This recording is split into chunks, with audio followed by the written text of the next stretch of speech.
రాష్ట్ర వ్యాప్తంగా నారా లోకేష్ గారు కుప్పంలో పాదయాత్ర ప్రారంభించి శ్రీకాకుళం మిచ్చాపురం వరకు కూడా గత ప్రభుత్వం ఈ రాష్ట్రంలో అక్రమాలు చేస్తుంది, అన్యాయాలు చేస్తుంది, విద్యార్థులకి, యువకులకి, ప్రజలకి, రైతులకు అందరికీ మోసం చేస్తుంది. మా కూటమి ప్రభుత్వం అధికారంలోకి వస్తేనే అన్ని రకాల మేలు చేస్తామని చెప్పి అధికారంలోకి వచ్చి 7 నెలలు కలుస్తున్నా.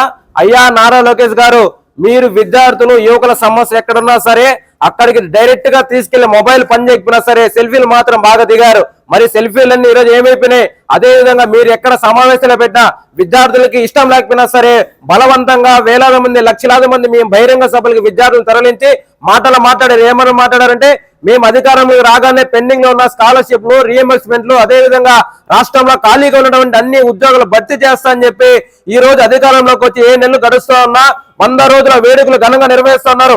ఏమి సాధించారని చెప్పి 100 రోజుల వేడుకలు చేస్తున్నారు. ఈ రోజు రోడ్ల మీదకి వచ్చేసి విద్యార్థులు, అయ్యా మాకు బాధ కలిగిస్తున్నారు, మీరు మాకు అన్యాయం జరుగుతుంది, మేము చదువులేకపోతా ఉన్నాం, చదువుకున్న తర్వాత ఈరోజు సర్టిఫికెట్ లేక ఉద్యోగాలకు పోలేకమని చెప్పి ఈరోజు లక్షలాది మంది రాష్ట్రంలో విద్యార్థులు, యువకులు రోడ్ల మీదకి వచ్చి ధర్నాలు, అర్ధనగ్న ప్రదర్శనలు చేస్తా ఉంటే నీ ప్రభుత్వం ఏం చేస్తా ఉంది?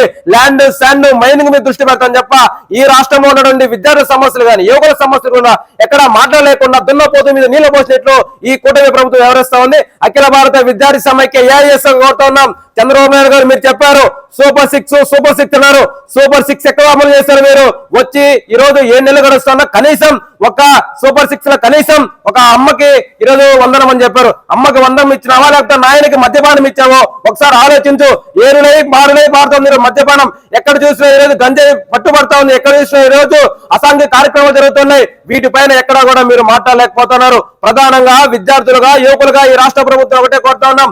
3,550 కోట్ల రూపాయలు ఏవైతే పెండింగ్ లో ఉన్నాయో అవన్నీ కూడా వెంటనే విడుదల చేయకపోతే ఈ నెల 30 తారీఖున విజయవాడ వేదికగా వేలాది మంది విద్యార్థులు ఈ రోజు అన్ని విద్యార్థి సంఘాలతో కలిసి వచ్చేటువంటి అన్ని విద్యార్థి యువజన సంఘాలతో పెద్ద ఎత్తున నిరసన దీక్షలు చేస్తా ఉన్నాం. ఆ సందర్భంగానే ఈ నెల 30 తారీఖున తిరుపతి జిల్లాలో కూడా ప్రధానంగా తిరుపతి వేదిక కూడా పెద్ద ఎత్తున ఆందోళన కార్యక్రమాలు చేపడతామని చెప్పి కూడా ఏఐఎస్ డిమాండ్ చేస్తా ఉన్నాం.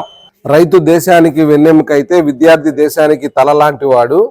అటువంటి విద్యార్థిని చదివించి సక్రమమైన మార్గంలో పెట్టి ఆయనకి ఉద్యోగం వచ్చేటట్టుగా చూసి తద్వారా సమాజ అభివృద్ధికి తోడ్పడాల్సిన ప్రభుత్వాలు ఈరోజు కూటమి ప్రభుత్వంగా ఏర్పడిన చంద్రబాబు నాయుడు డైవర్షన్ పాలిటిక్స్ మాత్రమే చేస్తూ ఏది చేయాలో అది చేయకుండా గత ప్రభుత్వం ఇలా చేసింది, అలా చేస్తుంది అని చెప్పి రోజు ఏడ్చుకుంటూ మీడియా ముందుకు వచ్చి జగన్మోహన్ రెడ్డి గారిని దూషించడం తప్ప, నీ చేతికి 5 సంవత్సరాల అధికారం ప్రజలు అప్పచెప్పినారు.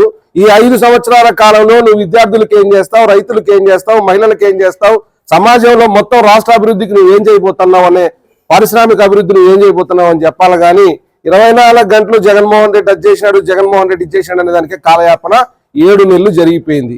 ఇప్పుడు విద్యా సంవత్సరం పూర్తిగా వస్తున్న సందర్భంలో స్కాలర్షిప్లు లేక, ఫీజు రియంబర్స్మెంట్ లేక విద్యార్థులందరూ ఇబ్బంది పడుతున్నారు.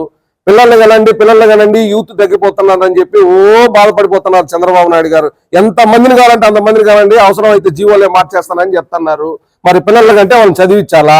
ఆల్రెడీ కన్న పిల్లలకే ఎవరైతే పుట్టారో ఆ పిల్లలకి చదువులకే మీరు సరిగా ఈ రోజు స్కాలర్షిప్లు కానీ లేదా ఫీజు రియంబర్స్మెంట్ కానీ రిలీజ్ చేయలేని పరిస్థితిలో ఉంటే, 1-2 ఉన్న పిల్లలకి ఇప్పుడు కుటుంబంలో 4 5 మందిని కనమంటున్నారు. మరి మీరు వీళ్ళందరికీ ఫీజులు ఇస్తారా, లేకపోతే నోట్లో మట్టి కొడతారా? మీరేమో సమాజాన్ని ఉద్ధరించి అభివృద్ధి చేయడానికి పుట్టినటువంటి ఒక అభ్యుదయవాదిలాగా మాట్లాడతారు. కానీ మీ చేతలు చూస్తేనేమో మొత్తం దిగజారుడు రాజకీయాలు చేయడము, డైవర్షన్ పాలిటిక్స్ చేయడం తప్ప మరొకటి కాదు. కాబట్టి ఈ రోజు విద్యార్థుల తరఫున పోరాడాల్సిన బాధ్యత ఉంది. ఏఎస్ఐ సభ్యులు కానీ, ఎస్ఎఫ్ఐ కానీ, మిగతా విద్యార్థి సంఘాలు, ఎన్ఎస్సి అందరూ యువజన నాయకులతో పాటు కలిసి చేపట్టబోయే ఉద్యమం దాని సత్తా ఏందో ఈ ప్రభుత్వానికి గట్టిగా బుద్ధి వచ్చేటట్టుగా రుచి చూపిస్తాం.